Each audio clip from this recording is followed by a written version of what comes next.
Well, this is not the kind of news the Pac-12 needed as they continue to flounder without a television contract. And now, one of the presidents of a Pac-12 university is saying, yeah, times are pretty tough right now. And we're going to be looking very seriously at the budget. I'm Pete Mundo. Heartland College Sports is where you find us covering the Big 12 Conference. It's good to be here as always. So let's get right to this thing here. And by the way, if you're on YouTube, if you're on the podcast, please take 5 seconds, hit that subscribe button. It really helps us continue to grow out the show. So here's what's going on.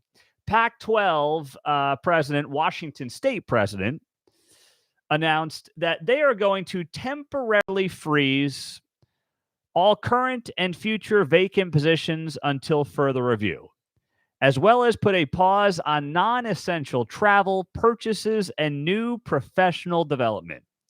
This was from Washington State President Kirk Schulz. Now, why?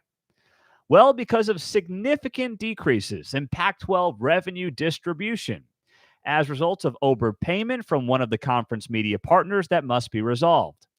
That's, of course, talking about the deal that, just was a complete debacle for the Pac-12. They paid what, $50 million over what they had to pay from the conference. What was it? $50 million to, oh gosh, who was it? One of their TV partners, Comcast. They got hosed. Comcast owed $50 million from Pac-12 Network. This broke back in January-ish is when this came down. And the Big 12 or the Pac-12 was making all these payments they didn't have to make. They overpaid, and they ultimately got hosed. And, well, now they got to pay it back. Whoopsie daisy. That's a screw up. That's a major screw up. So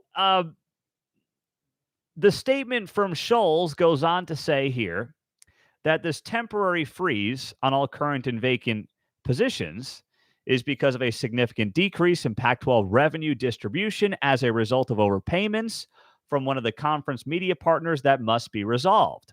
Relocation of the Pac-12 headquarters out of San Francisco exceeded budget projections as well. Additionally, Washington State projects that Cougar Athletics exceeded its expenditures for the year due to inadequate documentation of revenues and expenses. This is horrible. This is absolutely horrible news for Washington State. And by the way, I believe for many other teams in the Pac-12. While Washington State is admitting that they screwed up basically their balance sheet, their P&L, their revenues and expenses, they screwed that up. They may be unique and alone in that.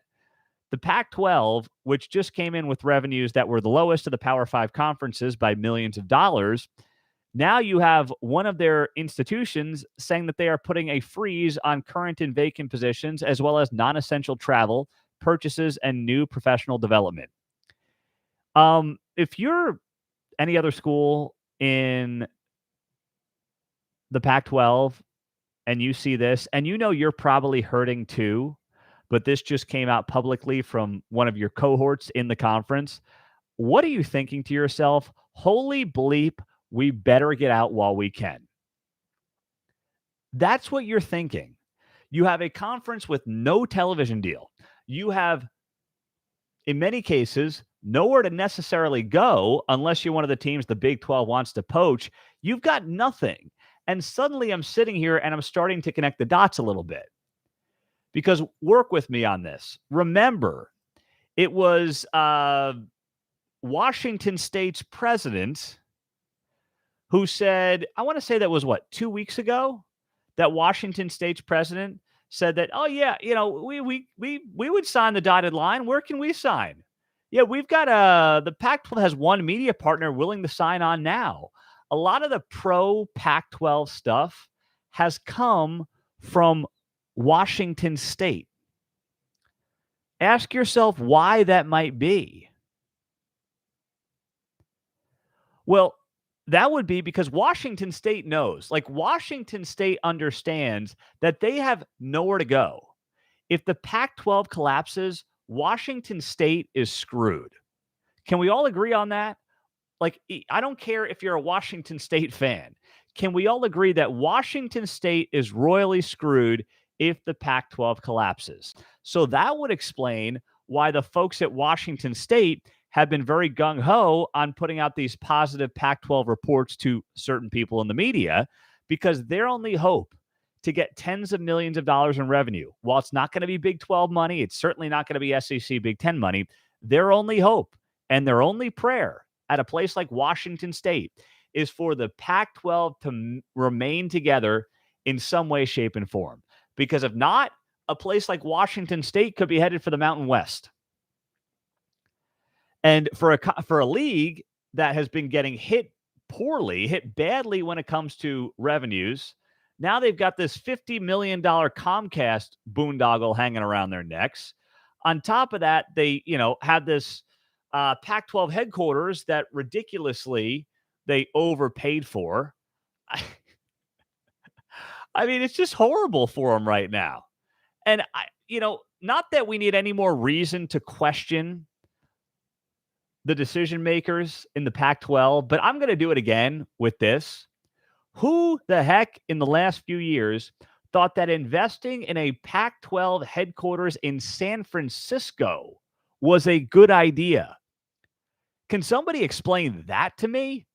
There are very few places I'd rather invest less right now than San Francisco, California. I turn on the news for 5 seconds. I've got a buddy who, I work in radio by day. I got a buddy who's in radio out there. He was in Dallas. He went from Dallas to San Francisco. Don't ask why, but he did. And we were texting a couple of weeks back, and he goes, I said to him, is it really as bad as, what you see on the news? He goes, well, like anywhere else in the country, it depends where you are. But he says, this country, this city, San Francisco, is screwed. I said, why? He said, well, ever since COVID, there are still companies on the hook for leases, so they're hanging around. But once their lease is up, they're out. They're gone. They're going. And the Pac-12 in the last few years decided, you know what we need to do? We need to double down on San Francisco. Like, just talk about making absolutely no sense. That's the Pac-12. Now, the $50 million Comcast boondoggle, that's on Larry Scott, the former commissioner. You can't blame George Kliakoff for that. But either way, what a debacle this conference has found itself in. And now you have the Washington State president coming out and saying that we've got to temporarily freeze all our expenses because, one, the decrease in Pac-12 revenues, and then two, some of the mistakes that we made in-house. And you think this conference is long for anything? You think this conference is healthy and stable? If you believe that, I've got beachfront property to sell you in Salina, Kansas. Or I've got beachfront property to sell you in Cheyenne, Oklahoma. Not Cheyenne, Wyoming. Cheyenne, Oklahoma. I'm going back to some of my old stomping grounds there. Meade, Kansas. Follett, Texas. I'm going to roll through, some of the old places I used to call high school football games back in the day. Although I don't think Cheyenne, Oklahoma has a football team. I think they only have basketball. But anyway, great towns, great communities. I love them all. But there's no beachfront property there. I promise you that. No beachfront property there. And but I'll sell it to you. I'll find some to sell you if you think that the Pac-12 is making sound decisions here over the last few years. And if you think that this conference is in any way healthy, stable, and in any position to have any kind of leverage when it comes to a television contract. They have absolutely none. And everybody knows it. Every single person knows it. Pete Mundo on Heartland College Sports. Thanks for being here. YouTube Live, podcast, Facebook. Appreciate you. Hit that subscribe button if you haven't yet. We're giving away Heartland College Sports koozies. Here's what they look like for those of you on YouTube.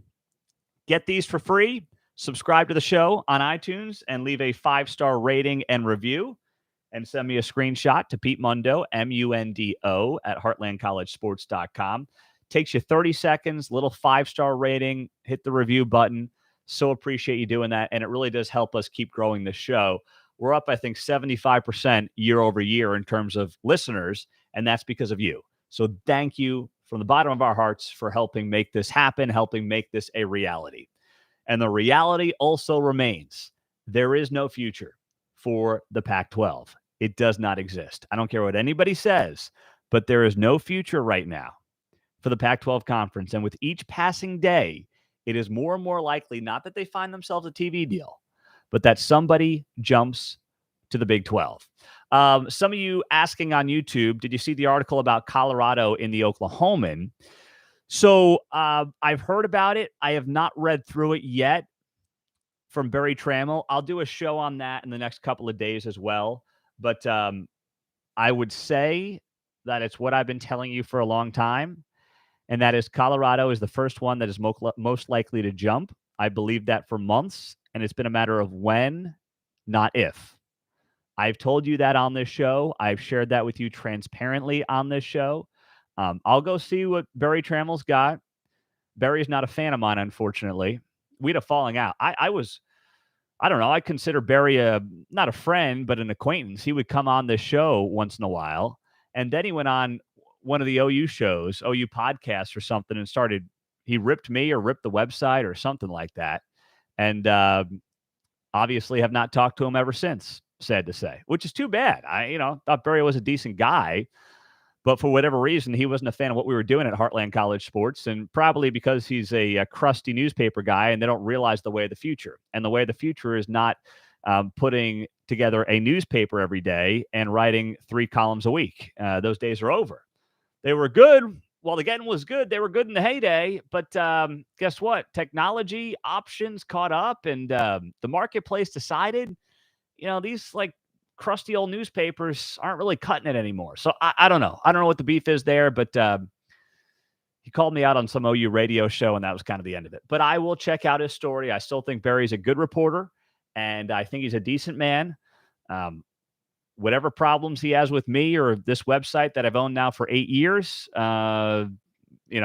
knows how to get a hold of me, I suppose, if he wants to. Now, elsewhere around the Big 12 Conference, Baylor has named Blake Shapen the starting quarterback ahead of next season. Now, this is in no way by any stretch of the imagination. Not that I thought Blake Shapen was great. He wasn't. But, it was him or it was going to be Mississippi State transfer Sawyer Robertson. It was down to those two guys. And Blake Shapen, to me, he did not live up to the hype last year. I thought that this was a guy who was actually going to take Baylor to Big 12 competitiveness at the top of the league. It did not happen. It was not entirely his fault, but Blake Shapen did not have the kind of year in 2023 that I thought he was going to have based on what he showed us in 2022. He was certainly a disappointment. I will admit all of that. There's no doubt about it. He was a disappointment. But with that being said, it's one of these things that you look at and you say, okay, while I didn't see a lot of Sawyer Robertson, and I've never seen any Sawyer Robertson tape, I think that's a move that for Dave Aranda you make so you have a backup that you can feel okay about. That's why you make that move. You don't make that move to sit there and say, well, I've got a quarterback competition. Now, if you want to say that, okay, that's fair if you're Dave Aranda. But ultimately, he did the right thing. It's May. Make the decision. Blake Shapen's your guy, and you move on.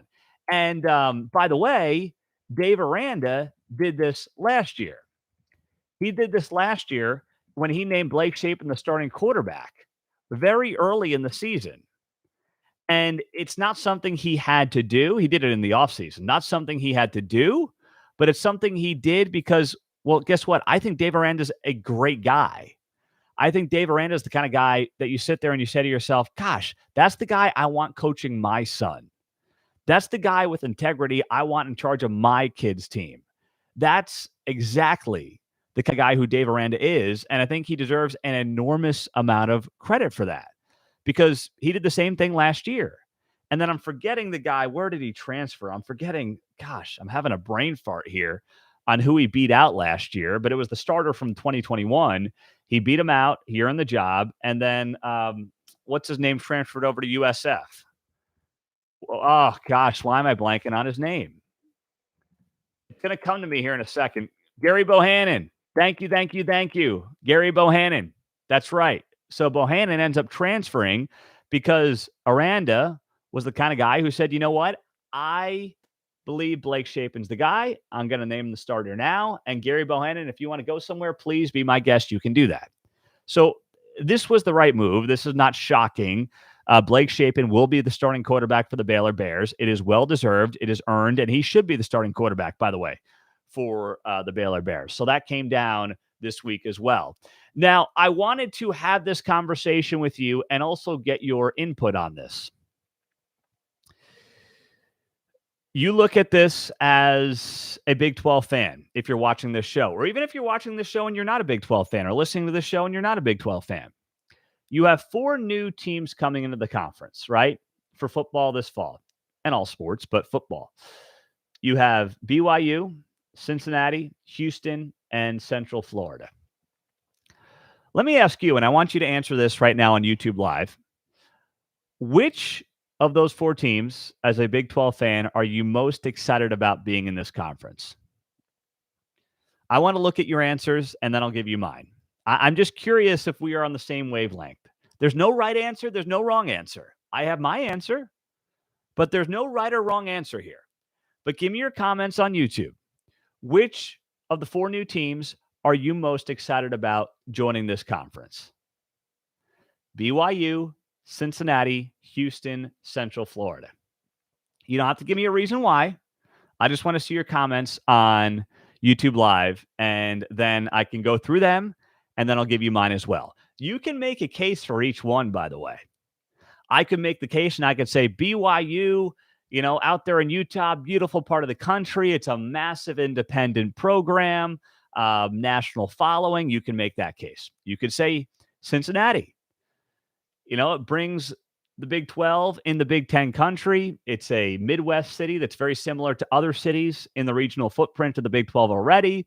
Ohio, great people, a lot of, personality, character, the whole thing.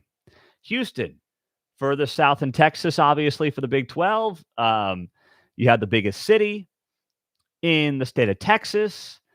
You get to tap into that Houston recruiting ground if you don't already. All right, Houston. And then Central Florida. Hey, we're in the SEC footprint. UCF is a sleeping giant down there in Orlando. You can go on a golf trip with the boys if your team is on the road in November. That sounds pretty good, right? So give me your team here. I'm going through some of these comments on YouTube. I just want to see what you guys believe is the most intriguing new team in the Big 12 Conference. All right, let's see. BYU, Cincinnati. Seeing some BYU. Got a Houston in here. I'm not seeing a lot of Central Florida. Okay. Here's my 1-2. My 1-2 for most intriguing teams in the new Big 12. 1 is BYU, 2 is Central Florida. BYU, because of that national brand. Now, that national brand has not been in a conference. That can be good or that can be bad. BYU has done a very good job, branding itself and building up that conference. And, they beat the Pac-12 all the time.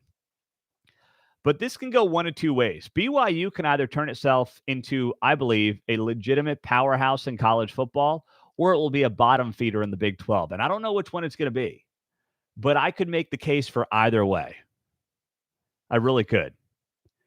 So BYU's at the top of my list. And, of course, going on the road, beautiful part of the country, outstanding venue, great stadium. That all should be very appealing. They'll get a lot of late-night games that are going to be prime time on ESPN or Fox or something like that. So that's going to be really fun. And then Central Florida, to me, is the sleeping giant. I'm not sitting here saying they're going to be Florida State or Florida, but you've got a guy there running the program in Gus Malzahn who is recruiting like a beast. He was recruiting like a beast when they were a group of 5 school in the AAC. The guy's won in the SEC. I'm not sitting here saying he's going to come in and win the Big 12, but they have an enormous undergraduate enrollment, one of the largest in the country. They've got the facilities. They're building those up. They are in arguably the most fertile recruiting territory in the country, certainly in the top 3. They're right there on the I-4 corridor. I mean, that right there, UCF is a sleeping giant. And yes, if your team is on the road in November, you can go on a road trip with the guys and you can play golf. You can make a golf trip out of it. That's not too bad either. So those are my 1-2. If I had to rank them, I'd have Baylor and UCF as a close second. It doesn't mean I'm not excited about Houston, but I think we all know what Houston is. We all know the state of Texas if you're a Big 12 fan. And then, Cincinnati, I think, is going to be a fun addition. Not having Luke Fickell is kind of makes that shine wear off a little bit. I don't blame him for going to Wisconsin, but that certainly did take that shine off a little bit with him leaving because he's the guy that got him to a college football playoff and got all those guys into the NFL and everything else. So that hurts a little bit. But Cincinnati's going to be fun. Cincinnati can absolutely be a Power 5 team. They've proven that before, and they've gotten to a college football playoff. But I would still go BYU, UCF in that order for my most intriguing teams of the 4 new teams coming to the Big 12 Conference. And by the way, Big 12 football media days with those 4 new teams are 2 months away, and we're going to have the entire Heartland College sports staff there covering that in Arlington in mid-July. Cannot wait. I'm Pete Mundo. Heartland College Sports is how you find us. Hit that subscribe button on the channel or on, of course, the podcast and get one of these Heartland College Sports koozies. I got a new, look at this. I told you, I got a new box I just ordered here. New box of koozies. I'm showing it right now. They got your name on it. All you got to do is subscribe, leave a rating and a review, and send me a screenshot to Pete Mundo, Mundo, at heartlandcollegesports.com. Thank you, guys. So great to be a part of this show. Join us. The off season is when we build up for the football season. We have a lot more content coming your way. We're going to have a staff member at the Big 12 baseball tournament this week. Matthew Postins will be there at the Big 12 baseball tournament. So if you're a Big 12 baseball fan, we'll be locked on the tournament down there at Globe Life Field in Arlington, and we'll have full coverage for you at heartlandcollegesports.com. And don't forget, jump on our forums as well. Members forums, top of the homepage. They're free. A great way to interact with the entire Heartland College sports staff. Have a great rest of your day. We'll talk to you soon. Take care.